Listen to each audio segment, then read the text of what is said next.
길 가실 때에 어떤 사람이 여짜오되 어디로 가시든지 나는 따르리이다. 예수께서 이르시되 여우도 굴이 있고 공중의 새도 집이 있으되 인자는 머리 둘 곳이 없도다 하시고 또 다른 사람에게 나를 따르라 하시니 그가 이르되 나로 먼저 가서 내 아버지를 장사하게 하옵소서. 이르시되 죽은 자들로 자기의 죽은 자들을 장사하게 하고 너는 가서 하나님의 나라를 전파하라 하시고 또 다른 사람이 이르되 주여 내가 주를 따르겠나이다마는 나로 먼저 내 가족을 작별하게 허락하소서. 예수께서 이르시되 손에 쟁기를 잡고 뒤를 돌아보는 자는 하나님의 나라에 합당하지 아니하니라 하시니라. 아멘. 누가복음 9장은 예수를 따르는 제자의 삶에 대해서 계속 이야기하고 있습니다. 오늘 본문 57절에서 62절까지는 예수를 따르고자 하는 세 사람이 등장합니다. 예수께서는 예수의 뒤를 따르는 자의 자세에 대해 직접적으로 언급하시며 가르쳐주고 계십니다. 첫째는 스스로 예수가 어디로 가시든지 따르겠다라고 말하는 사람입니다. 정말 대단한 믿음의 고백이라 할 수 있겠습니다. 제자 중에 제자인 참 제자의 자세같이 보이지 않습니까? 주님 따라 어디든지 가오리다. 이러한 고백은 굉장히 어려운 고백임에 틀림이 없습니다. 우리가 찬양에도 부름받아 나서니 몸 어디든지 가오리다 라고 우리가 찬양을 할 때에 그 찬양이 그렇게 쉬운 고백의 찬양이 아님을 우리가 알 수 있습니다. 예수께서 죽은 나사로를 살리시려고 가실 때에 도마가 이런 말을 하죠. 다른 제자들에게 우리도 주와 함께 죽으러 가자. 이렇게 말합니다. 마치 죽으러 갈 각오가 되어 있다고 하듯이 그 도마가 말하듯이 지금 오늘 여기에 이 예수를 따르고자 하는 사람이 고백하고 있는 것입니다. 또 베드로가 했던 말도 기억하지 않습니까? 모두 주를 버릴지라도 나는 결코 버리지 않겠나이다 라고 말하며 주님을 끝까지 따를 것을 어디든지 언제나 따를 것을 고백하였던 그 말씀을 여러분이 기억하실 것입니다. 이러한 고백을 떠올릴 만큼 오늘 이 사람이 예수께 고백하는 고백하는 이 말은 굉장한 믿음의 고백이라고 할 수 있습니다. 어디든지 어디로 가시든지 나는 따르리이다. 엄청난 결단이 담긴 고백이라고 할 수 있겠지요. 그런데 예수께서는 그의 말에 환영하시며 기뻐하시기보다 자신이 하는 말이 무슨 의미인지 생각해 보도록 새로운 말씀을 하십니다. 예수를 따르는 길이 어떤 길인지 생각하고 따르라는 것입니다. 여우도 굴이 있고 새도 집이 있으나 인자는 머리 둘 곳이 없다. 이렇게 말씀하시는데요. 무슨 말일까요? 여우나 새와 같은 한낱 짐승이라 하여도 자신의 생명을 보존하고 함께할 무리들이 보호될 수 있는 자신의 보금자리를 만들고 그 안위를 지키고 돌보며 살아가려 한다는 것이죠. 그러나 인자이신 하나님의 아들 예수께서 가시는 길은 그런 길이 아니라고 말씀하고 계시는 것입니다. 편히 머리 둘 곳이 없는 길이다. 이렇게 말씀하십니다. 예수를 따르는 길은 그와 같은 길이 될 것이라는 것을 생각해야 한다는 거죠. 예수를 믿는다 우리가 말하고 우리가 예수를 따른다라고 할 때 자신의 보금자리조차 없이 가족들의 보금자리조차 지키지 않는 길을 가려고 하기는 어렵습니다. 많은 목회자의 자녀들은 어린 시절부터 부모를 보면서 자신의 삶의 자리에서 이에 대한 질문을 받는다고도 말할 수 있습니다. 때로는 배고픔으로, 때로는 수치심으로, 때로는 아픔으로 질문을 당하지요. 질문에 반드시 답을 해야만 하는 상황이 발생하는 것입니다. 예수를 믿는 것이 나쁘다는 것이 아니라 예수를 믿지 않겠다는 것이 아니라 그 예수를 따르는 대가가 그 가정이 편히 쉴 집을 세워가지 못한 채 살아가는 달려가야만 하는 그 삶에 대한 질문을 받게 된다는 것이죠. 그럴 때 많은 사람들은 대답합니다. 예수를 믿기는 하겠지만 저는 예수를 따르고 복음을 전하는 일은 못하겠습니다. 저는 제 집 하나 든든히 세워가지 못하는 삶은 싫습니다. 라고 답하게 되기 마련입니다. 오늘 본문에 있는 이 말씀은 바로 이러한 질문과도 같은 것입니다. 사실 목회자의 자녀들만 질문을 받는 것이 아니라 심지어 목회를 하는 그 목회자 당사자들도 목회를 하는 과정에서 이 질문은 여전히 지속적으로 삶의 자리에서 계속 질문을 받을 수 있는 일입니다. 예수를 따르기 위해서는 믿음으로 답을 해야만 하는 것이죠. 오늘 본문에서는 예수의 제자가 되고자 한다면 예수를 따르는 제자의 삶이 이와 같아 말씀하십니다. 예수의 제자로서 앞으로 걸어가야 할 길이 보금자리를 지키고 살아가는 그런 길이 아니라도 나를 따르겠느냐 이렇게 말씀하시는 것입니다. 두 번째, 예수를 따르고자 하나 할 일이 남았다는 사람이 있습니다. 예수께서 나를 따르라 이렇게 말씀하시는데요. 그는 자신의 삶의 보금자리에 대한 걱정은 하지 않아 보입니다. 그러나 최소한의 인간의 도리로서 아버지의 장례를 치르는 일이 남았다라고 주님께 이야기합니다. 그래서 주님께 아버지의 장례만 치르고 주님을 따르겠습니다. 라고 답하고 있습니다. 그러나 예수께서는 주를 따르고자 하는 내가 할 일은 하나님의 나라를 전파하는 일이다 라고 말씀하여 주고 계십니다. 아버지의 장례를 치르는 일은 너무도 중하지만 이 일은 다른 이들이 할 수 있다는 것입니다. 예수를 따르는 자의 책무는 아직 기회 있는 자들에게, 아직 살 수 있는 자들에게 하나님의 나라를 전파하여 산자로 살 수 있도록 복음을 전하는 일이 급하다 말씀하십니다. 죽은 자들로 죽은 자를 장사하게 하라는 이 예수님의 말씀에서 보면 죽은 아버지를 장사 지내는 사람들도 사실 살아는 있지만 죽은 자들이다 이렇게 표현하고 있는 것을 볼 수 있습니다. 여기서 죽었다는 말은 숨을 멈추고 심장이 멈추어 더 이상 살아 움직이지 못하는 것을 의미하는 것이 아닙니다. 몸은 살았으나 영혼이 죽은 이들을 말하는 것입니다.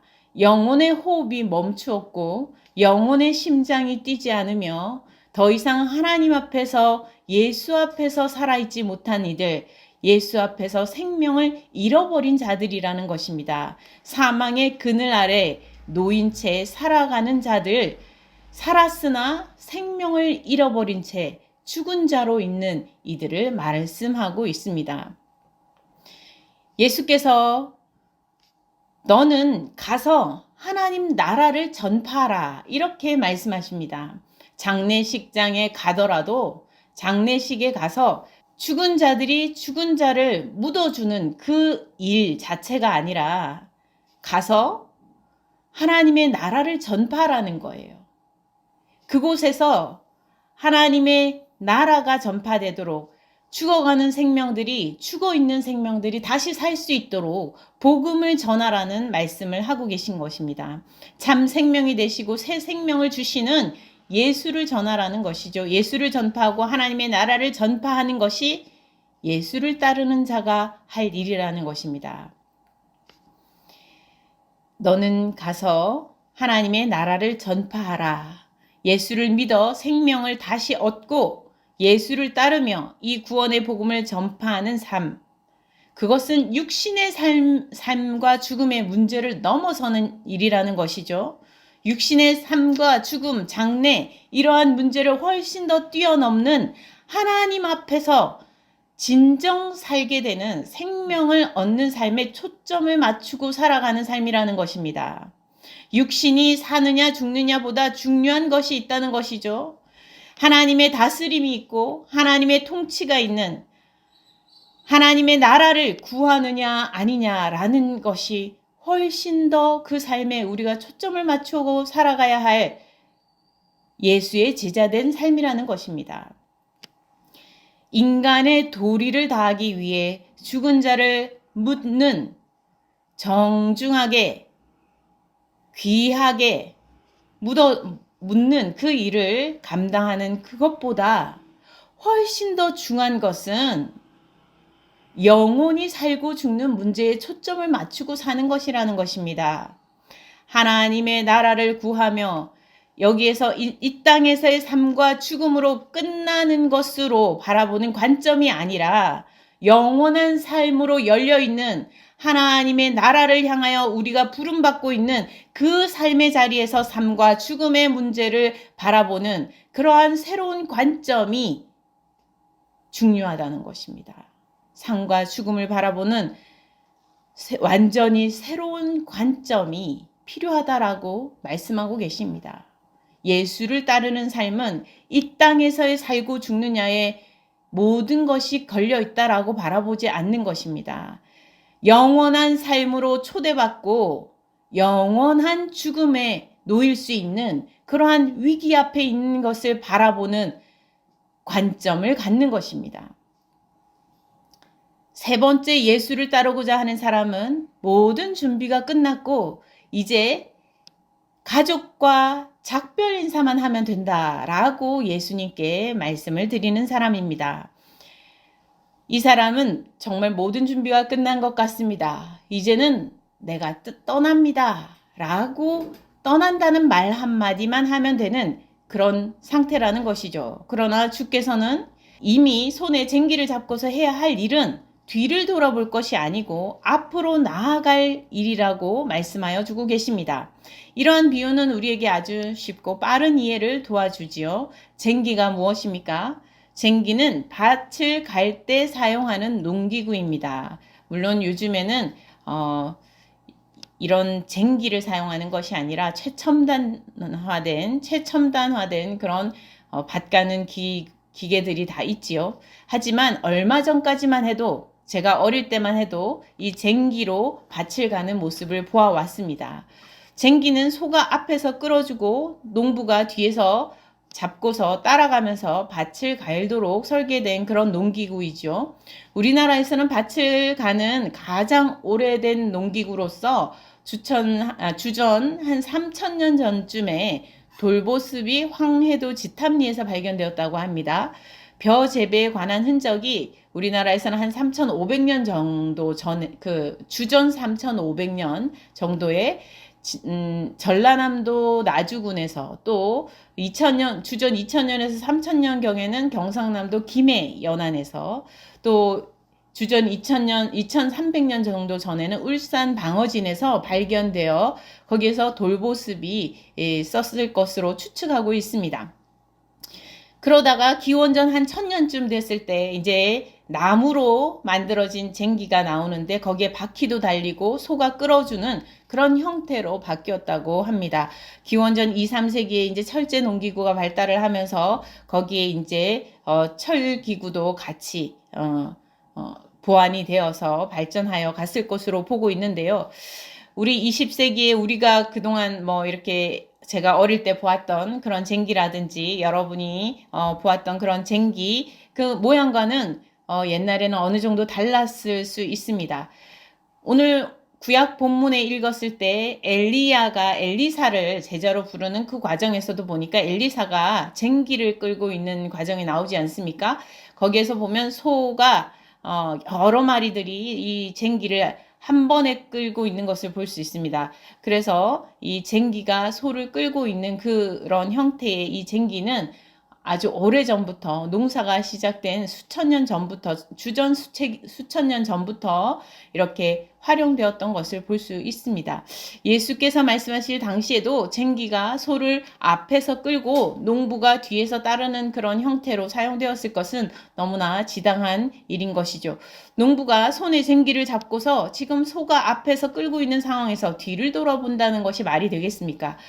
앞을 보고 앞으로 나아가야만 하는 것은 너무도 당연한 것이죠. 서둘러 일을 하여도 해지기 전에 일을 다 마치기에 시간은 늘 빠듯합니다. 뒤를 돌아보고 할 겨를이 없는 것이죠. 농부에게는 그럴 겨를이 없습니다. 하루하루가 바쁘죠. 예수를 따를 준비가 되었고 복음을 전할 자가 뒤를 돌아볼 겨를이 없다는 말씀입니다.